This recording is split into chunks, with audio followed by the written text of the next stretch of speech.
மின்னலே மின்னலே என் கண்ணிலே நெஞ்சிலே சொல்லடா கண்ணலே.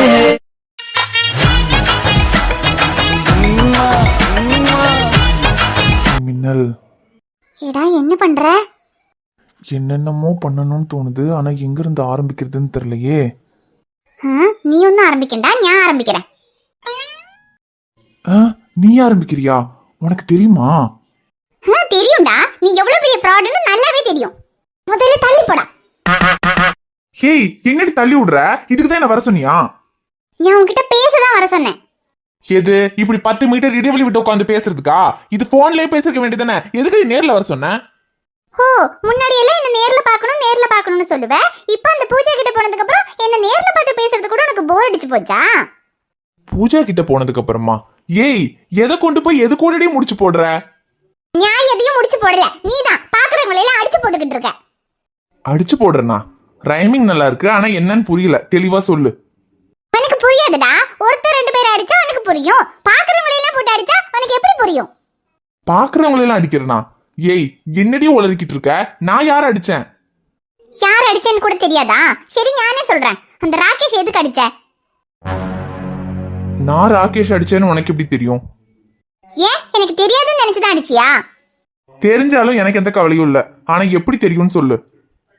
அந்த ராகேஷ் வீட்டுக்கு வந்தான், அம்மா கிட்டயும் சேட்டங்கிட்டயும் நீ அவனை போட்டு அடிச்சத சொல்லிட்டான். உனக்கு கொஞ்சமாவது அறிவு இருக்கா? ஏற்கனவே நான் உன்கிட்ட சொல்லியிருக்கேன், சேட்டனுக்கு இந்த மாதிரி அடிதடி சண்டைன்னு போறதெல்லாம் பிடிக்காது. இதுக்கப்புறம் இந்த மாதிரி சண்டைக்கெல்லாம் போகாத, ஒழுங்கா படிச்சு அந்த அரியர் கிளியர் பண்ணி ஒரு நல்ல வேலைக்கு போன. அதுலயும் கல்யாணத்துக்கு இன்னும் 20 நாள் தான் இருக்கு. அதுக்குள்ள நீ அரியர் கிளியர் பண்றது நடக்காத காரியம். சரி, வேற எங்கேயாவது ஒரு வேலை ரெடி பண்ணிட்டு வந்து சேட்டன்கிட்ட பேசுன்னு சொன்னா நீ என்னடான்னா வேலையும் ரெடி பண்ணாம அந்த ராகேஷ் வேற போட்டு அடிச்சிருக்க.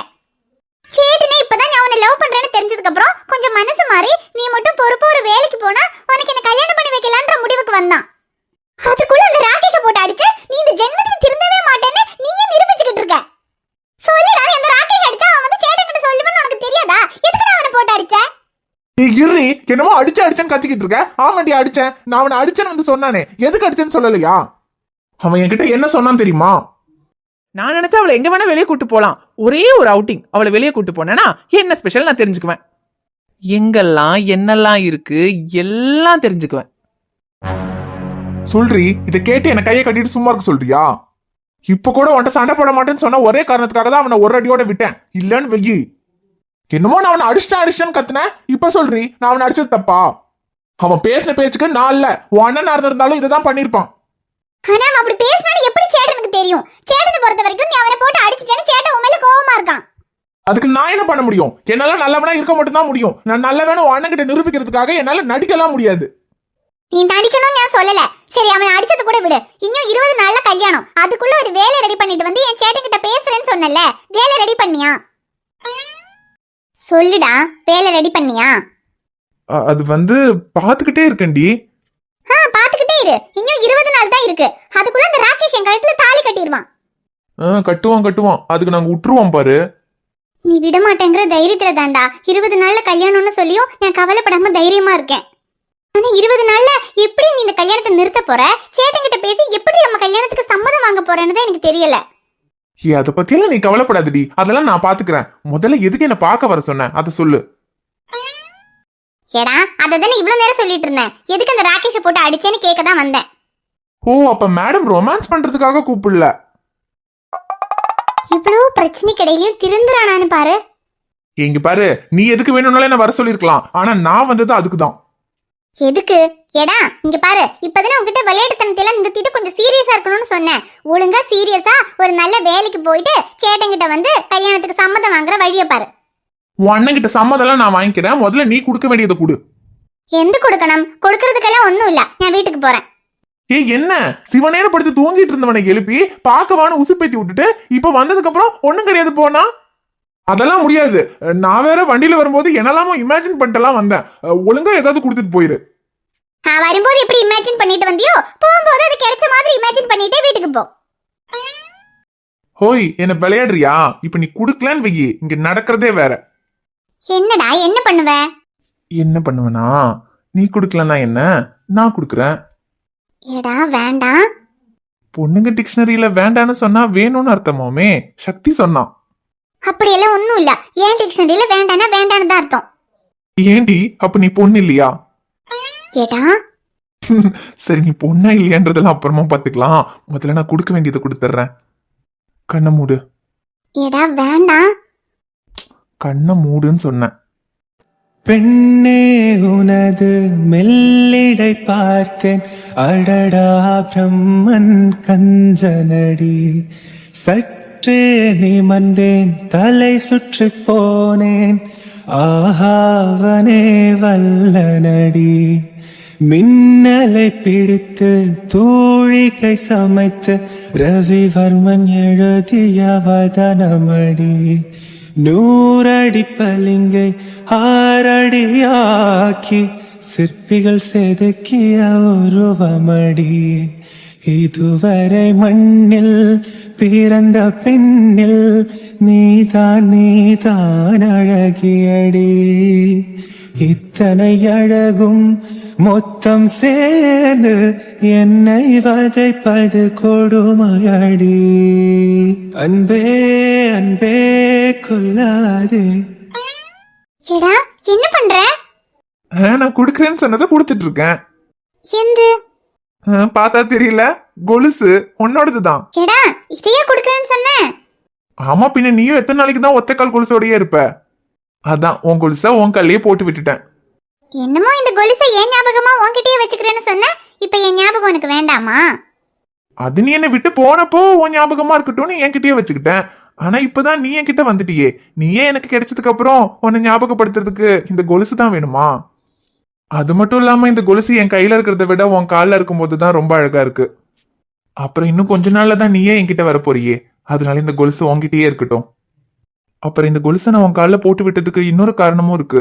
ஏன்னா இந்த கொலுசு என்கிட்ட இருந்த இத்தனை நாள்ல நான் காலையில எந்திரிக்கும் போது இந்த கொலுசை பார்த்துட்டு இந்த கொலுசு சத்தத்தை கேட்டுட்டு தான் எந்திரிப்பேன்.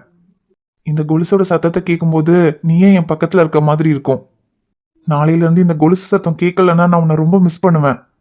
அப்படி நான் உன்னை மிஸ் பண்ணாதான் இந்த கொலுசு சத்தமும் நீயும் என்கிட்ட சீக்கிரமா வர்றதுக்காக நான் ஏதாவது பண்ணணுங்கிற வேகம் வரும்.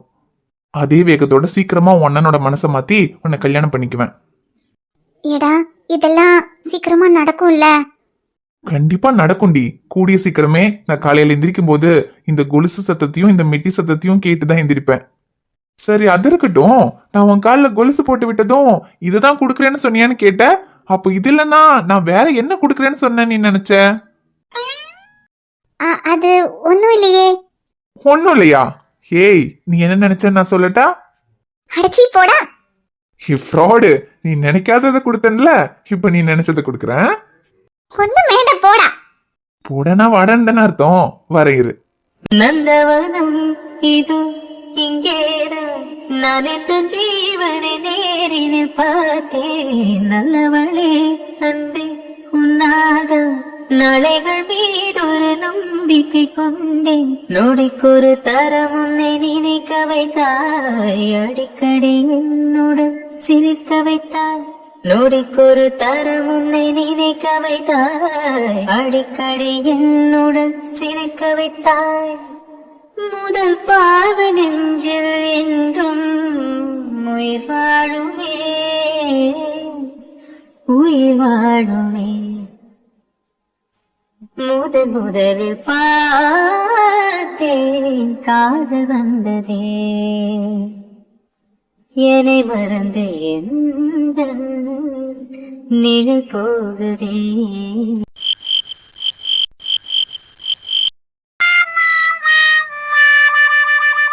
ஆக மொத்தம் இப்ப நம்ம 2 பேருக்கும் வேலை வேணும். வேலை தான் வேணும். என்ன பண்றது? ஏதாவது பண்ணணும். இப்போ உன்னை விட நான் தான் ஏதாவது பண்ணணும். எனக்கு தான் வேலை ரொம்ப முக்கியம். இல்லைன்னா கல்யாணம் நடக்காது. டேய், உன்னை விட எனக்கு தாண்டா வேலை முக்கியம். உனக்காவது கல்யாணம் நடக்காது, ஆனா எனக்கு எதுவுமே நடக்காதுடா. டேய், உனக்காவது பரவாயில்ல, கல்யாணம் ஆயிடுச்சுலடா. எனக்கு அது கூட ஆகலடா.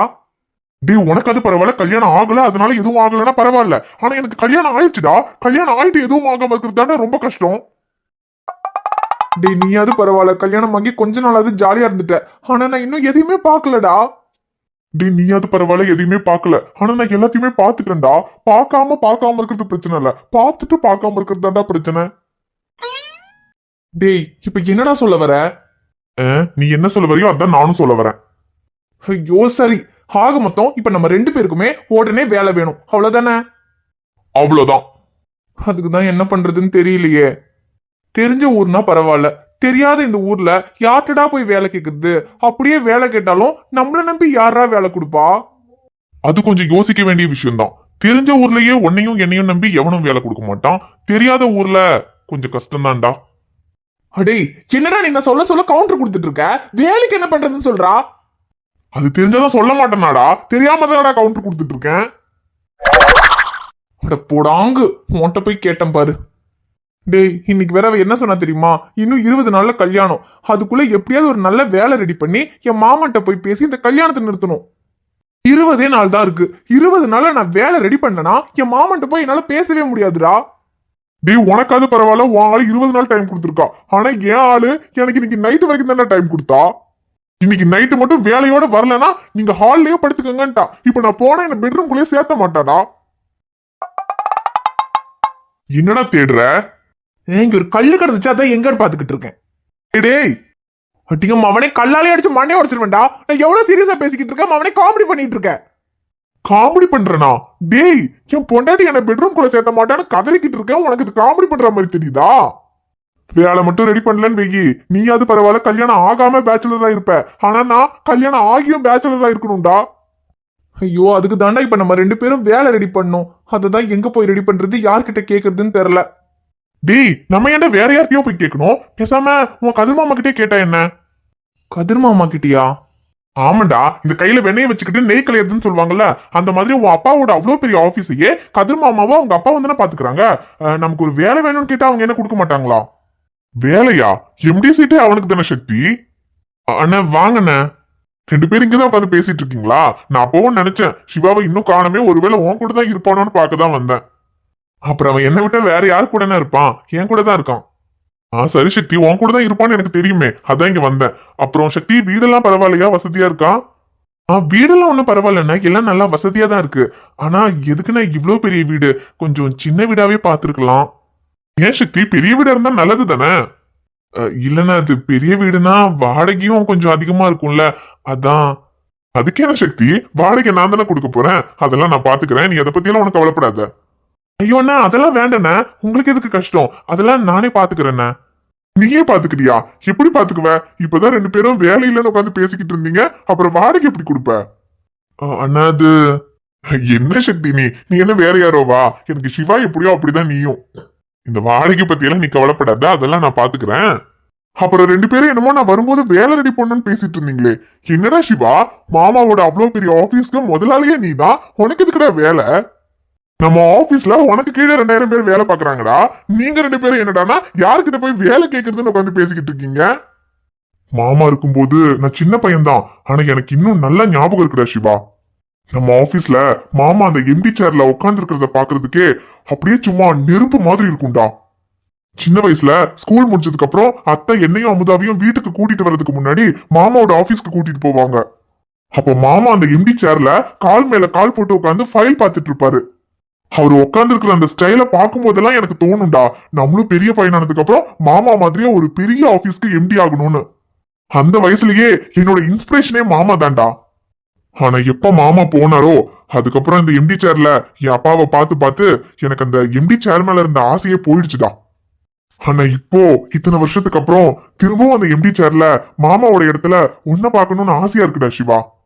இங்க பாருடா சிவா, அது வெறும் ஆபீஸ் இல்ல, மாமா கஷ்டப்பட்டு வேர்வையும் ரத்தமும் சிந்தி உருவாக்குன சாம்ராஜ்யம்டா.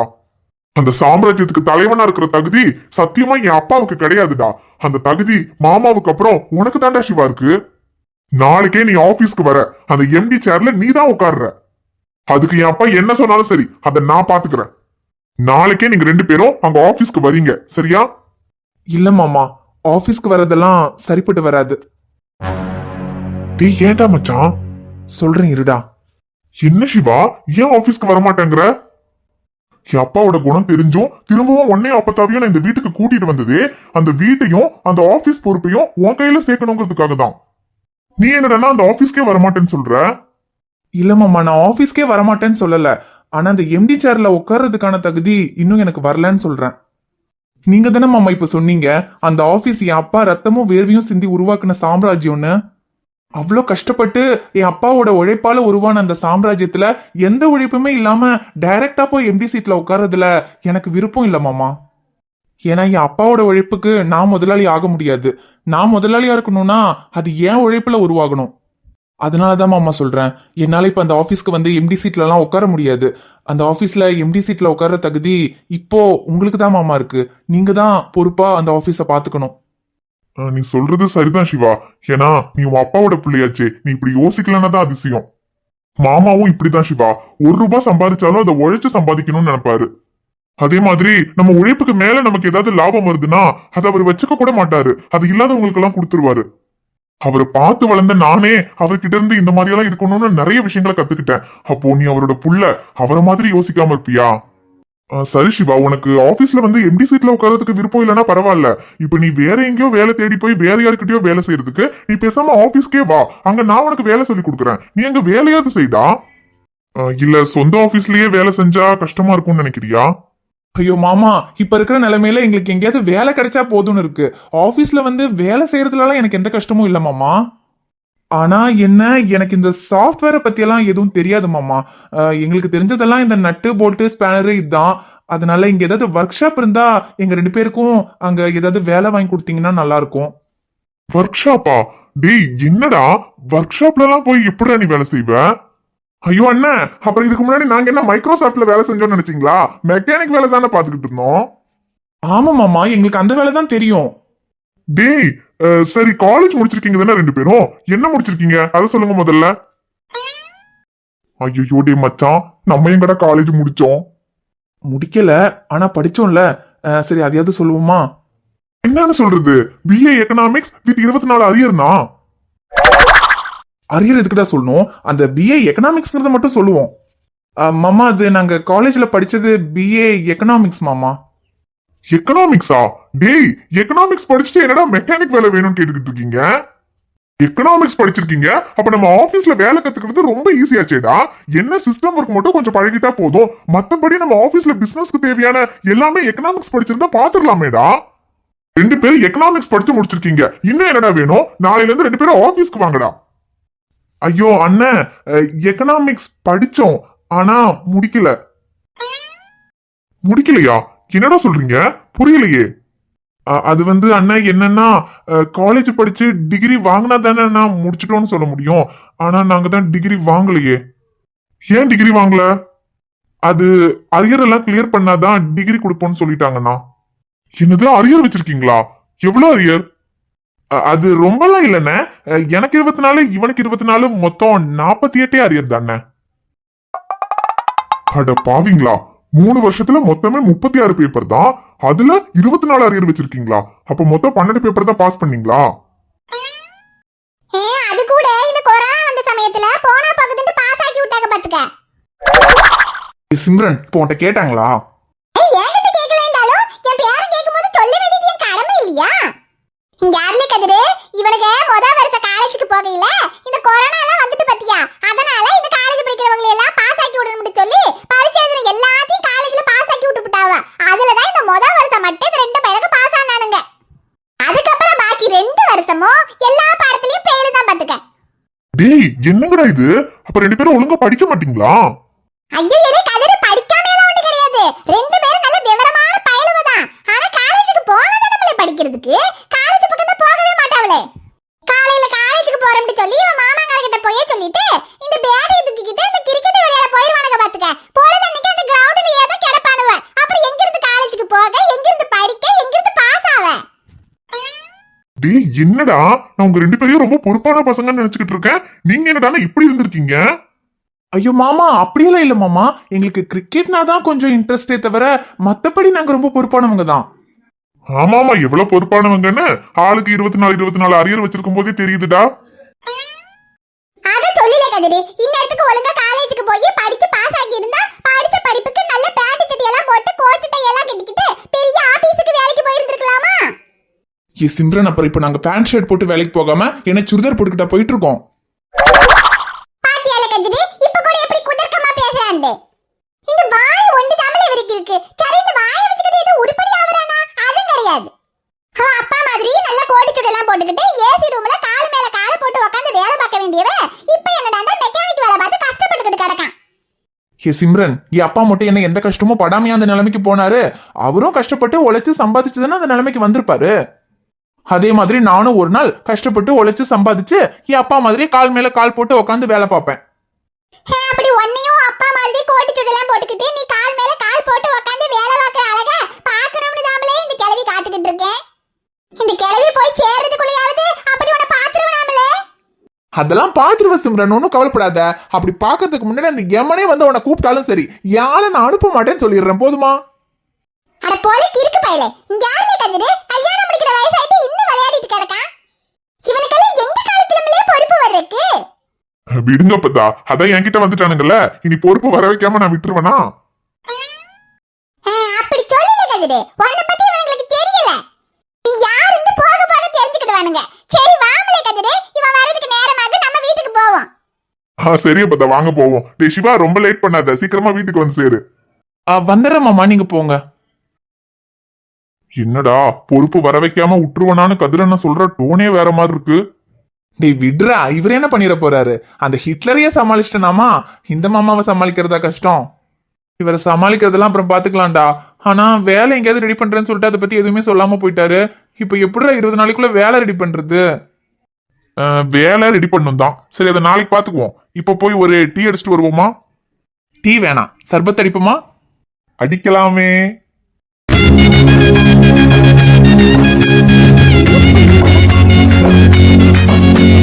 ஹாய் ஃப்ரெண்ட்ஸ், எல்லாரும் எப்படி இருக்கீங்க? நிச்சயமா நலமா இருப்பீங்கன்னு நம்புறோம். இந்த வீடியோ உங்களுக்கு பிடிச்சிருந்தா மறக்காம வீடியோவுக்கு லைக் பண்ணுங்க, கமெண்ட் பண்ணுங்க, ஷேர் பண்ணுங்க. சேனலை சப்ஸ்கிரைப் பண்ணாம பாத்துக்கிட்டு இருந்தீங்கன்னா மறக்காம சப்ஸ்கிரைப் பண்ணுங்க.